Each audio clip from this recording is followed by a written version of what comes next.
एक फोर्स है जिसका नाम क्या है? Gravitational force. ये जो ग्रेविटेशनल फोर्स है this is one of the most weakest force of the universe. कायनात में 4 किस्म के नेचुरल फोर्सेस पाए जाते हैं।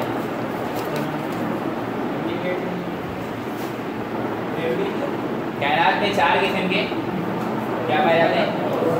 नेचुरल फोर्सेस जो हैं पाए जाते हैं।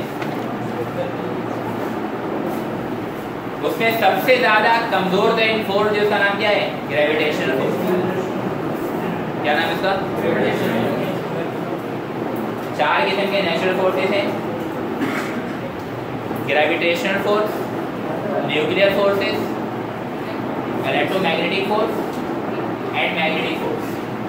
ठीक है, तो these are the 4 natural forces which are exist in this universe naturally। उसमें सबसे वीकेस्ट कमजोर तरीन फोर्स जो वो कौन सा होता है?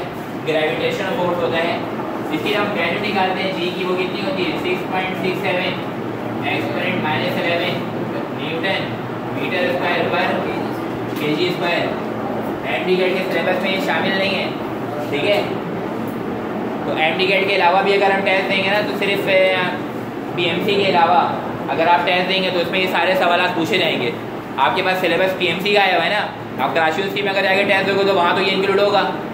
आप किसी और यूनिवर्सिटी में जाके टेस्ट दोगे तो ये इंक्लूड। आधे घंटे का लेक्चर चैप्टर खत्म हो जाएगा, सही है, सीधे वो समझ लो। G equal to 6.67 exponent newton metre square पर केजी स्क्वायर। ये जो वैल्यू है इसकी जो मैग्नीट्यूड है वो बहुत कम है। ये फोर्स एग्जिस्ट तो करता है लेकिन 2 लोगों को कभी भी परेशान नहीं करता। इस कायनात में जितनी भी चीजें हैं, every object in this universe attracts every other body with a force which is directly proportional to the product of their masses। m is equal to g m1 m2 over r। ये formula है। तो ये कह रहा है कि everybody in the universe attracts every other body with a force which is directly proportional to the product of their masses and inversely proportional to the square of the distance between their centers। अगर masses को बढ़ाएंगे तो force बढ़ेगी, अगर हम distance को बढ़ाएंगे तो फोर्स कम होगी। अब सवाल ये आ जाता है कि मासेस को डबल कर दिया तो बताइए फोर्स कितना होगा? अगर हम मासेस को डबल कर दें, the masses are double, then what should be the force? Gravitational force acting on the body. क्या आंसर होगा इसका? 4 टाइम होगा ना। मासेस को डबल कर रहे हैं, ये भी डबल, ये भी डबल, 2 टू द, ये देखो भाई, ये g, ये m1, ये m2, ये भी डबल, ये भी डबल। तो इसके साथ भी 2 लगेगा, इसके साथ भी 2 टू द 4 को अलग कर दिया मैंने, डिवाइड बाय r स्क्वायर। तो ये हो जाएगा हमारे पास, ये gm1 m2 और r स्क्वायर किसके बराबर होता है? तो ये f आ गया, ये वाला 4 आ गया। अब जो फोर्स होगी वो न्यू फोर्स होगी, f bar is equal to 4f। इसका मतलब मासेस को डबल कर देंगे तो फोर्स डबल नहीं होगा बल्कि 4 टाइम होगा। होगा कि नहीं होगा? अगर मासेस को ट्रिपल कर दें, 3 गुना, तो बताइए फोर्स कितना होगा? 3 × तो सिंपल रूल है, मल्टीप्लाई करवाते हैं। आप ये नहीं सोचिएगा क्योंकि मासेस 2 है ना, 1 और 1 2 मासेस, तो दोनों के मास आपस में मल्टीप्लाई होंगे। हमारी बात समझ में? अब डिस्टेंस को अगर हम हाफ करवा दें तो फोर्स कितना होगा? 4 टाइम्स। डिस्टेंस को हाफ करवा दें तो फोर्स कितना होगा? 4 टाइम्स। देखो हाफ है ना, ये r/2 होगा। r/2 के माने क्या होगा? r²/4। तो ये 4 टाइम कम हो रहा है, तो ये 4 टाइम क्या होगा? इंक्रीज हो जाएगा। अगर मैं बोल रहा हूँ कि इसको मैं डबल कर रहा हूँ, डिस्टेंस को डबल, तो फोर्स कितना होगा? डिस्टेंस डबल हो रहा है तो फोर्स कितना होना चाहिए? 1/4 होगा ना। डिस्टेंस डबल, 2 का क्या बनेगा? 4। तो ये क्या बनेगा? f/4। बात को और समझो एक बार, ये जितने टाइम बढ़ेगा ये उतने टाइम क्या होगा? कम। लेकिन इसके ऊपर क्या लगा हुआ है? अगर ये डबल बढ़ रहा है तो डबल के माने क्या होगा? 2 का क्या हो जाएगा? इसका मतलब ये 4 टाइम बढ़ रहा है। मैं बोल रहा हूँ कि 3 टाइम बढ़ रहा है, तो एक्चुअली में ये 9 टाइम बढ़ रहा है। तो ये क्या होगा? f/9। मैं बोल रहा हूँ ये 6 टाइम बढ़ रहा है, तो एक्चुअली में ये 36 टाइम बढ़ रहा है। तो ये कितना होगा? f/36। बात समझ आ रही है नहीं? ये बढ़ेगा, ये क्या होगा? कम होगा। मासेस बढ़ेंगे, ये क्या होगा? बात समझ आ रही है? ये जो वैल्यू 6.67 एक्सपोनेंट -11, इसकी जो वैल्यू जिससे मालूम करके पहले इसका नाम क्या है? कैवेंडिश। न्यूटन ने मालूम नहीं की इसकी वैल्यू, हालांकि इस लॉ का नाम क्या है? Newton universal law of gravitation. G की वैल्यू है 6.67 एक्सपोनेंट -11, मालूम करने वाला कौन है? कैवेंडिश। बात समझ आ गई है? तो भाई ग्रेविटेशनल फोर्स एक वीकेस्ट फोर्स है, नेचुरल फोर्स इसमें सबसे ज्यादा वीकेस्ट फोर्स है। फॉर्मूला क्या होता है? G(m1m2) और r²। r क्या होता है यहाँ पे? What is r? r distance होता है दो बॉडीज के सेंटर का। क्या होता है? एक बॉडी ये है, सही है, एक बॉडी ये है, तो ये डिस्टेंस भी नहीं होता, ये डिस्टेंस भी नहीं होता। कहाँ से कहाँ तक का डिस्टेंस होता है? इसके सेंटर से इसके सेंटर तक का फासला होता है ये भी हम याद रखेंगे, ये इंपॉर्टेंट पॉइंट है, ठीक है ना? In universal law of gravitation r is the distance between the centre of two bodies. दो बॉडीज के सेंटर के दरमियान का फासला होता है, ना इस किनारे से होता है ना उस किनारे से होता है, ठीक है ना? ना एजेस से होता है, सिर्फ क्या होता है? सेंटर टू सेंटर का ये फासला होता है r।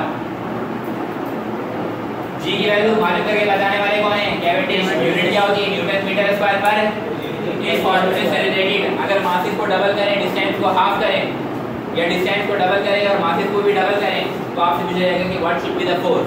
एक सवाल यूं आ गया कि डिस्टेंस r भी कितना कर दिया गया भाई? डबल, और मासेस को भी क्या कर दिया गया है? डबल। तो आप बताइए कि फोर्स ऑफ अट्रैक्शन जो है वो कितना होगा? ये सोच के बताना चाहिए, गलत नहीं बताना। पढ़ाने के बाद चीजें गलत नहीं होनी चाहिए। मासेस भी डबल और डिस्टेंस भी डबल।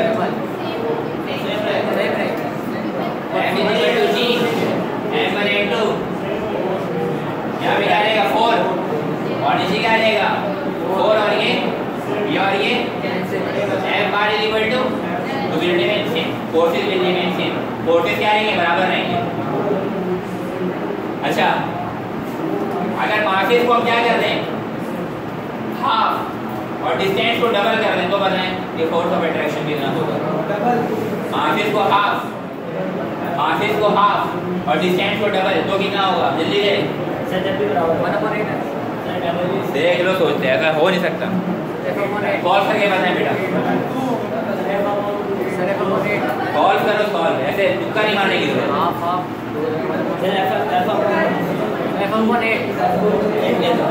क्या बोला मैंने? मासेस को डबल और डिस्टेंस को,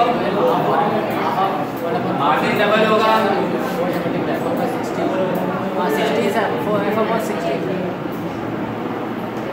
और डिस्टेंस को क्या बोला मैंने?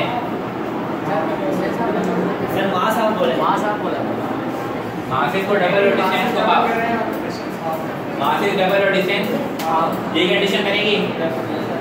मासेस क्या हो गए? 2 टू द डबल हो गए, और डिस्टेंस क्या हो गया? अब ये 2 का स्क्वायर कितना आएगा? कहाँ जाएगा? 4 4 दा, और ये G(m1m2) और r² इधर क्या आएगा? s। ये हो जाएगा ना, G(m1m2) और r² इसके बराबर होता है f के। पहले से 4 मौजूद है, ये 2 कहाँ चले जाएगा? ये 2 का स्क्वायर हो जाएगा, 2 का स्क्वायर 4 4 4 दा, तो 16 टाइम हो रहा है ना। जो नया f होगा वो कितना होगा? 16 टाइम होता है। तो ये सारी चीजें छोटी छोटी कैलकुलेशन आपको आनी चाहिए। मासेस डबल, डिस्टेंस का,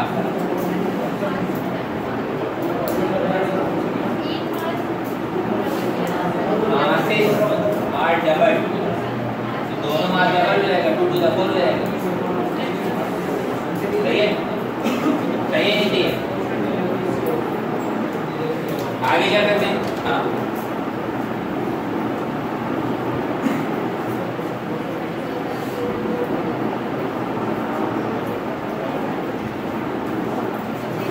मासेस डबल, डिस्टेंस हाफ, तो ये कितना हो जाएगा?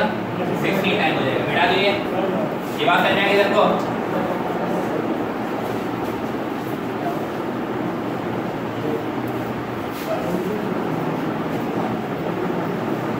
तो ये जो मैंने आपको बताया है, इससे रिलेटेड कुछ भी पूछ सकते हैं कि मासेस को ट्रिपल करें, डिस्टेंस को भी ट्रिपल करें, तो आप बताइए कि ग्रेविटेशनल फोर्स ऑफ अट्रैक्शन कितना होगा।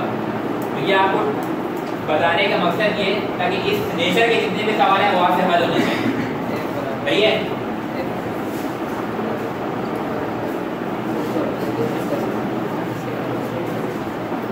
अगर किसी का ये चैप्टर बिल्कुल भूला हुआ है, कुछ भी याद नहीं, तो और से सुने, ठीक है, आपके सारे बात क्लियर हो जाएगी, ठीक है। अब उसके बाद इस चैप्टर के अंदर एक आता है वेरिएशन, जो इंपॉर्टेंट चीज है, variation in the value of G, ठीक है, जी की वैल्यू में वेरिएशन। एक आता है विद डेप्थ और एक आता है विद एल्टीट्यूड। एक आता है ए विद एल्टीट्यूड के साथ और एक आता है बी विद डेप्थ के साथ। अब इधर और से देखो, विद एल्टीट्यूड, ये जो ग्रेविटी के दिख रहे हो, ये at the surface of the earth है, G M E over R E square, this is the gravity at the surface of the earth. What is G? That is for the gravitational constant m, mass of the earth. Mass of the earth कितना होता है 6 exponent 24 kg। Radius of earth कितना होता है 6.4 exponent 6। Mass of sun कितना होता है 1.99 exponent 30, या उसको बोलते हैं 2 exponent 30 kg। बात समझ आ रही है? ये जो ग्रेविटी है, यहाँ पर आप G की वैल्यू पुट करते हैं, m की वैल्यू पुट करते हैं और रेडियस ऑफ अर्थ की वैल्यू पुट करते हैं। जब आप वैल्यूज पुट करेंगे तो आपका आंसर क्या आएगा 9.8 मीटर पर second square, gravity at the surface of the अर्थ। सही है। यहाँ से रिलेशन बन रहा है ग्रेविटी का रेडियस से, रेडियस कम तो ग्रेविटी ज्यादा, और रेडियस ज्यादा तो ग्रेविटी इनवर्स रिलेशन है या नहीं है? अगर आपसे बोले रेडियस को हम क्या करें डबल, कितना करें डबल, ग्रेविटी क्या होगा 4 टाइम्स 1/4 टाइम ना, 4 टाइम का तो डबल कर रहे हैं ना, बढ़ा रहे हैं, वो चीज कम होगी कि नहीं? अगर मैं बोल रहा हूँ इसको मैं क्या कर रहा हूँ हाफ, कितना कर रहा हूँ हाफ, यानी कि RE/2, ठीक है, तो ये कितना होगा 4 टाइम होगा। बात समझ आ रही है? RE/2 2 का कर क्या रहेगा RE/4, तो 4, अगर ये 4 टाइम कम हो रहा है तो ये कितना बढ़ेगा 4 टाइम। अगर मैं क्या हूँ कि इसको मैं कर रहा हूँ 3 टाइम, कितना कर रहा हूँ 3 टाइम, तो 3 के स्क्वायर 9, तो एक्चुअली में 9 टाइम ही बढ़ रहा है, तो ये 9 टाइम क्या होगा तो G/9 होगा। बात समझ आ रही है नहीं है? तो इस तरीके के जितने भी फॉर्मूला थे आपको इसमें ग्रिप होना चाहिए, ठीक है। अब यहाँ से एक चीज और देखो, हमारा जो अर्थ है वो एलिप्सॉइडल इन शेप है, एलिप्स की तरह है, स्फेरिकल इन शेप है, अंडे की तरह है, ओवल इन शेप है। ये रहा सेंटर,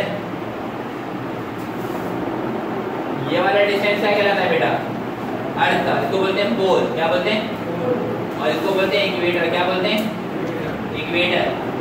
ये वाला जो हॉरिजॉन्टल डिस्टेंस है इसको बोलते हैं इक्वेटर, और ये जो वर्टिकल डिस्टेंस को क्या बोलते हैं पोल। अब यहाँ से देखो इस वाले पॉइंट से लेकर इस वाले पॉइंट तक का फासला, यहाँ तक ये जो आपको डिस्टेंस नजर आ रहा है, ये डिस्टेंस क्या है कम, और ये वाला जो डिस्टेंस नजर आ रहा है ये क्या है ज्यादा।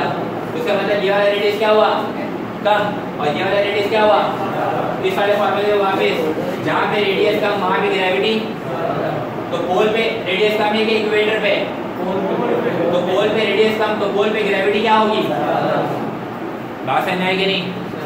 पोल पे रेडियस कम तो पोल पे ग्रेविटी, और इक्वेटर पे रेडियस क्या है ज्यादा, तो इक्वेटर पे ग्रेविटी। ऐसे भी सवाल आ जाते हैं आधी बात समझ में। तो ये आपको पता होना चाहिए ग्रेविटी का रेडियस के साथ कैसा रिलेशन, इनवर्स रिलेशन। बात समझ आ गई है? तो this is the gravity at the surface of the अर्थ। इस वाले फॉर्मूले से जो बेटा ये ग्रेविटी कौन सा है eight the surface of the G और RE स्क्वायर, सही है। अब अगर हम बॉडी को सरफेस ऑफ द अर्थ से उठा के रखें,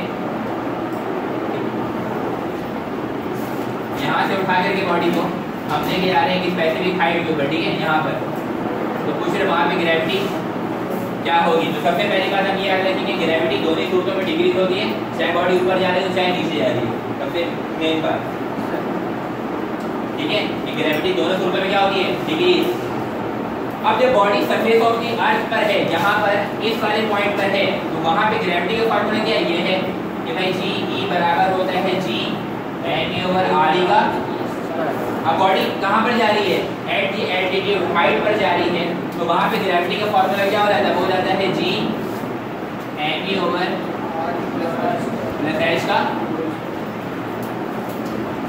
होल स्क्वायर। सही है नहीं? सवाल यूं आता है इसका कि अगर हम बॉडी को सरफेस ऑफ द अर्थ से रेडियस ऑफ अर्थ जितना ऊपर लेके जा रहे हैं तो बताइए ग्रेविटी क्या होगी? ये सरफेस ऑफ द अर्थ है, यहाँ से हम बॉडी को रेडियस ऑफ अर्थ जितना ऊपर लेके जा रहे हैं, तो पूछ रहे कि बताइए वहाँ पे ग्रेविटी क्या होगी? If the body is displaced equal to the radius of the earth from the surface of the earth, then what should be the gravity at that point, at that place? सवाल समझ आया नहीं? तो body को surface of the अर्थ उड़ाई कहाँ ले गए? रेडियस ऑफ अर्थ जितना, तो एक्चुअली में हाइट है जो कवर कर रहा है किसके बराबर? रेडियस ऑफ अर्थ जितना। तो अभी क्या हो जाएगा? G equal to G M E. सबसे पहले बॉडी हाइट पर जा रही है तो फॉर्मूला ये सवाल होगा कि ये आएगा ना, तो ये आएगा G M E over R E plus height कितनी है बेटा? यहाँ पे क्या रहेगा? ये बनेगा और चलेगा सवाल को, ठीक है? ये हो जाएगा G equal to G M E, ये 2 आर ई होगा, 2 स्क्वायर क्या रहेगा? और आर स्क्वायर में रहेगा कि नहीं? यही होगा, ठीक है? Are E plus R E 2 R E, 2 का स्क्वायर एच आर ई के बराबर है ना। बोलने बॉडी को सरफेस ऑफ द अर्थ से उठा के जो लेकर जा रहे हैं ऊपर, वो कितना लेके जा रहे हैं? रेडियस ऑफ अर्थ जितना। तो एक्चुअली में हाइट किसके बराबर है? रेडियस ऑफ अर्थ के। तो ये वाला आर ई पहले से मौजूद था वो है, और एच ही लेगा क्या आ गया? आर ई आ गया। Are E plus R E 2 R E के 2 स्क्वायर क्या हो गया? 4, और आर ई के वैसे ही है। तो ये आ जाएगा हमारे पास ग्रेविटी एट दैट पॉइंट, ये G M E over R square को हम सेपरेट कर सकते हैं। यहाँ पे क्या बचेगा? 1/4 बचेगा कि नहीं? बचेगा। इसकी वैल्यू क्या होती है बेटा? G M E over R square किसके बराबर होता है? तो G bar is equal to ऊपर क्या आएगा? जी नीचे क्या आएगा? तो जिस पॉइंट पर हम बॉडी को लेके जा रहे हैं वहां पर जमीन के मुकाबले में ग्रेविटी कितनी कम हो जाएगी? 4। अगर बॉडी को कितना ऊपर लेके जाए? रेडियस के बराबर। हाँ सर नहीं? अभी तक देखो इस बात को, अगर रेडियस के जितना ऊपर लेके जा रहे हैं तो ग्रेविटी कितनी हो जा रही है? G/4। तो अगर हम डबल ऑफ दी रेडियस ऊपर लेकर के जाएं 2 आर ई, कितना लेके जाएं? 2 आर ई, तो बताएं ग्रेविटी कितनी हो जाएगी? 1.9 हो जाएगा। इधर देखिए पिक्चर ऑफ बस ये रहा फॉर्मूला है। अगर हम रेडियस ऑफ अर्थ जितना ऊपर लेके आ रहे हैं तो आर ई ऐड होगा, अगर हम डबल लेके आ रहे हैं तो 2 आर ई ऐड होगा, 2 are E plus R E कितना हो जाएगा? 3 आर ई। फिगर पर क्या होगा? 9, तो ऊपर जी नीचे 9। ये आंसर में एच को कितना ऊपर ले गया? हाइट कितनी लेके आ रहे हैं? 2 आर ई। सही है? कितना लेके आ रहे हैं? ये आर ई यहाँ पे क्या ऐड हो जाएगा? Are E plus 2 R E कितना हो जाएगा? 3 आर ई के ऊपर 3 के ऊपर क्या हो जाएगा? और आर स्क्वायर अलग हो जाएगा, तो जी एम और आर स्क्वायर किधर जाएगा? जी, और यहाँ पे क्या बचेगा? बात है ना रही है? वो भी कर रखो।